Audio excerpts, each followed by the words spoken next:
اے میرے بندے، ایک تیری ذات ہے اور ایک میری ذات ہے۔ انسان چونک گیا، اس نے رونا روک کر دل میں غور کیا۔ آواز آئی، تیری ذات کمزور ہے، تو بھول جاتا ہے، تو گناہ کرتا ہے، تو تھک جاتا ہے۔ اور میری ذات؟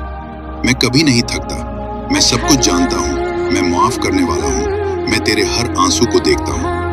انسان کی آنکھوں سے پھر آنسو بہنے لگے۔ آواز نے مزید کہا، اگر تو اپنی ذات کو دیکھے گا تو مایوس ہو جائے گا، لیکن اگر میری ذات کو دیکھے گا تو امید پالے گا۔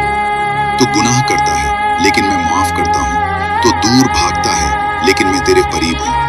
انسان نے لرزتی آواز میں کہا، یا اللہ، کیا واقعی تو مجھے معاف کر دے گا؟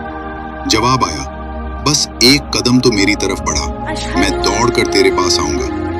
یہ سن کر انسان پھوٹ پھوٹ کر رونے لگا، لیکن اس بار یہ آنسو مایوسی کے نہیں، امید کے تھے، محبت کے تھے، اللہ کے قریب ہونے کے تھے۔ اور اسی سجدے میں اس کی زندگی بدل گئی۔ سبق: اپنی کمزوریوں پر نہیں، اللہ کی رحمت پر یقین رکھو۔ اللہ کبھی اپنے بندے کو مایوس نہیں کرتا۔ ایک سچا سجدہ پوری زندگی بدل سکتا ہے۔